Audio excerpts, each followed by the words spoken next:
सरस्वत्यै नमः। आदर्श प्रश्न पत्र आप लोगों के सम्मुख प्रस्तुत करते हुए मुझे आज बड़ा हर्ष हो रहा है। मैंने प्रथम वीडियो में अपठित अवबोधनम प्रस्तुत किया। अब द्वितीय वीडियो में मैं आप लोगों के सम्मुख रचनात्मक कार्यम यानी जो रचनात्मक कार्य हैं वह प्रस्तुत करूंगा, जो कि 15 अंक के हैं, यानी 15 अंक के। जो 15 अंक के हैं हम वह आप लोगों के सम्मुख प्रस्तुत करेंगे। अब रचनात्मक कार्य में क्या क्या आता है पहले मैं आप लोगों को ये बता दूं। देखिए, रचनात्मक कार्य है तो इसमें सबसे पहले पत्र आता है, उसके बाद में आपका आता है चित्र वर्णन। चित्र वर्णन यहाँ पर है कि प्रदत्तम चित्रम दृष्ट्वा मंजूषायां प्रदत्त शब्दानाम सहायतया पंचवाक्यानि संस्कृतेन लिखत। तो 5 वाक्य लिखने हैं। इसके बाद में आपके सम्मुख आता है कि मंजूषा, एक तो है चित्र वर्णन, दूसरा है अनुच्छेद लेखनम। मंजूषा प्रदत्त शब्दानाम साहाय्येन निम्नलिखितं विषयम् अधिकृत्य न्यूनातिन्यूनं पंचभिः संस्कृत वाक्यैः एकम अनुच्छेदम लिखत। पहले जो अनुच्छेद लेखन आता था यह केवल दृष्टिहीन लोगों के लिए आता था, लेकिन अब दृष्टिहीन के अतिरिक्त भी लोग लिख सकते हैं। या तो चित्र वर्णन लिखें, चित्र का वर्णन करें संस्कृत में, अथवा अनुच्छेद लिखें। इसके बाद में इसका चौथे क्रम में आता है कि अनुवाद, अधोलिखितानि वाक्यानि संस्कृत भाषया अनूद्य लिखत। केवल 5 वाक्य का अनुवाद करना है, तो 5 वाक्य का अनुवाद हुआ। 5 वाक्य में अनुच्छेद या चित्र वर्णन, 5 अंक में चित्र वर्णन, यही रचनात्मक कार्य में 15 अंक के आते हैं। तो सबसे पहले मैं रचनात्मक कार्य में आप लोगों के सामने पत्र प्रस्तुत करने जा रहा हूं। पत्र को कैसे आप लिखें या हल करें या सॉल्व करें जिससे इसमें एक भी अंक ना कटे। सबसे पहले आप कम से कम 3 बार पत्र को पढ़ें। पत्र में क्या लिखा है, पत्र का भाव क्या है, पत्र में कौन से विषय का वर्णन है। इसमें लिखा है भवान अक्षतः भवता संस्कृत पठने रुचि, भवान कानिचन पुस्तकानि क्रेतुमिच्छति, अतः प्रकाशकाय अधोलिखितं पत्रं मंजूषा प्रदत्त पदैः पूरयित्वा पुनः लिखत। इसमें सीधे है कि सबसे पहले आप पत्र को पूरा करेंगे और पूरे पत्र को लिखेंगे। इसमें 2 लेखनी की आवश्यकता होती है, यानी कम से कम 2 पेन होना चाहिए। ठीक है, एक तो काले रंग का हो गया, एक नीले रंग का आप ले लें तो ज्यादा अच्छा होता है, या थोड़ा सा मोटी पेन चलने वाली ले लें, जो कि पेन मोटी चले, और उससे जहां पर 1 2 3 लिखा है उसे लिखें। जहां दिनांक लिखा है, यहाँ परीक्षा की तिथि, यहाँ परीक्षा का दिनांक आप लिख सकते हैं। आज मैं आपको पढ़ा रहा हूं, जैसे आज का दिनांक है 19 फरवरी 2025, 19/2/2025 आप लिख सकते हैं। तो इसमें आप देखेंगे पूरा पत्र पढ़ेंगे, जैसे प्रकाशन प्रबंधक महोदयाः राष्ट्रीय शैक्षिक अनुसंधान आदि आदि इसमें लिखा है। पुस्तक क्रयणस्य डैश डैश डैश मान्यवर सविनयम डैश डैश डैश अस्ति यत् मम संस्कृति आधारितानां डैश डैश डैश पठने अधिका रुचि वर्तते। मम भवतां प्रकाशितानां पुस्तकानां केचन संचाः भवद्भिः संस्कृत परीक्षा दृष्टया कानिचन व्याकरण पुस्तकानि बाल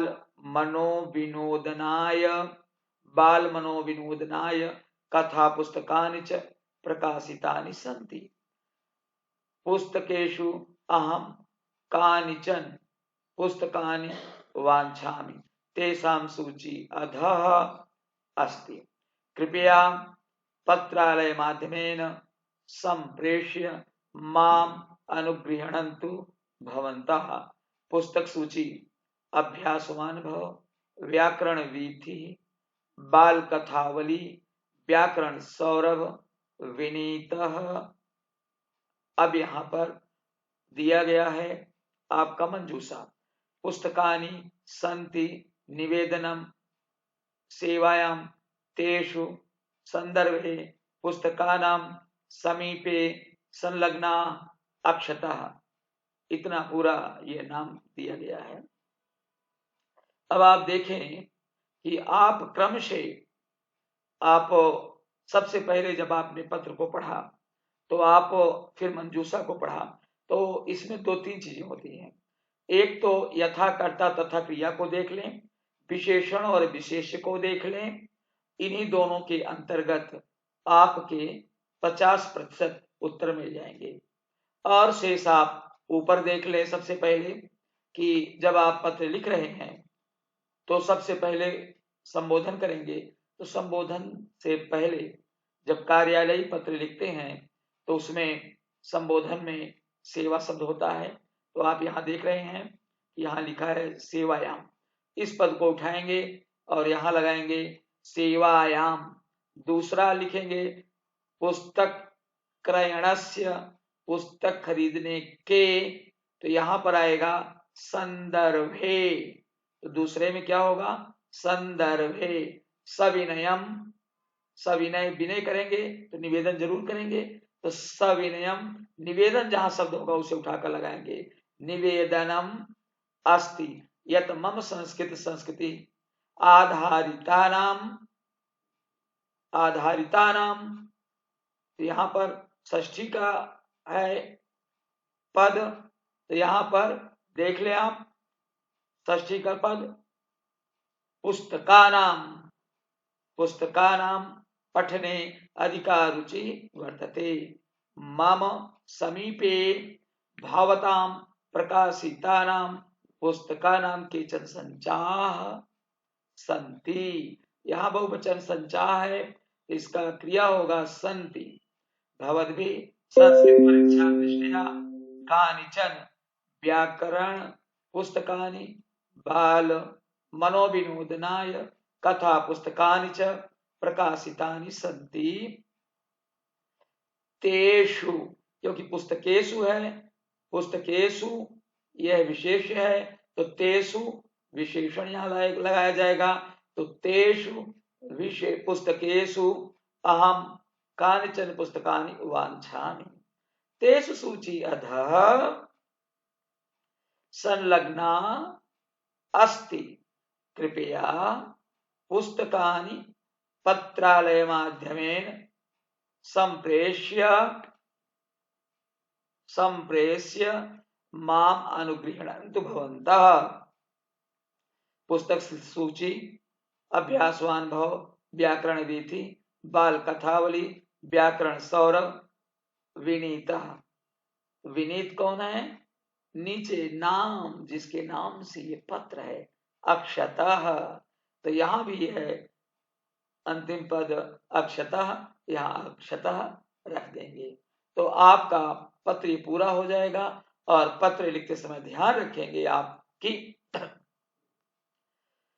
आप पूरे पत्र को लिखेंगे, उसके नीचे आप चाहें तो 1, 2, 3 क्रम में भी, पहले क्रम में सेवायाम, दूसरे में संदर्भे और तीसरे में निवेदनम, 4 लिखकर पुस्तकानाम, 5 लिखकर समीपे, 6 लिखकर संति, 7 लिखकर तेषु, 8 लिखकर संलग्ना, 9 लिखकर पुस्तकानि, 10 लिखकर अक्षता लिख सकते हैं। लेकिन पत्र आप पूरा लिखेंगे, पूरा लिखकर उतारेंगे उत्तर पुस्तिका में, यानी आंसर बुक में, तभी आपको पूर्ण अंक मिलेंगे। इसके बाद में है चित्र वर्णन। इसमें भी यही प्रश्न है। प्रदत्तम चित्रम दृष्ट्वा मंजूषायां प्रदत्त शब्दानां सहायतया पंचवाक्यानि संस्कृतेन लिखत। इसमें जो शब्द हैं, पहले चित्र को अच्छी तरह देखें, क्या क्या चित्र है। देखिए, एक महिला है, महिला के हाथ में थैला है, पुरुष के हाथ में थैला है, एक पुरुष है, सिर पर सामान लादे है। यहाँ बहुत से लोग भ्रमण कर रहे हैं। यहाँ एक दुकानदार है जिसके पास फल, सेब मुझे दिख रहा है, कुछ सब्जियां दिख रही हैं, ये सब चीज देखा जा रहा है। अब यहाँ पर आ जाए मंजूषा में। मंजूषा में जो शब्द है, इसमें है विपन्नाः, विपण्याः, हस्ते, जनाः, स्यूतः, कंडोला, आपणिका, मापनम, महिला, शिरसि, जन सम्मर्दा, क्रीडाति, टठडडाणा, क्रीणाति, शाकानि, फलानि, भ्रमंती। इसका वाक्य प्रयोग करना है तो आप देख लें। सबसे पहले वाक्य प्रयोग करते समय, यानी चित्र वर्णन करते समय, हमें एक ही चीज का ध्यान रखना है कि हमें वाक्य बनाना है, छोटे वाक्य बनाने हैं, शुद्ध हो, दो चीजें। तीसरी चीज कि एक दूसरे से तारतम्य बना हो, यानी इसमें एक संदेश जा रहा हो। तो आइए आप देखते हैं। हम लिखते हैं, पहला वाक्य है इदम चित्रम विपण्याः अस्ति। देखिए, विपणी माने भी बाजार होता है, आपणम माने भी बाजार होता है। विपणी शब्द है तो उसी को हम बाजार मान लेते हैं और अपना पूरा वाक्य लिखना शुरू करते हैं। यह चित्र बाजार का है। इदम चित्रम विपण्याः अस्ति। इस चित्र में लोग भ्रमण कर रहे हैं। अस्मिन् चित्रे जनाः भ्रमन्ति। तीसरा वाक्य, इस चित्र में एक दुकानदार साग और फल बेचता है।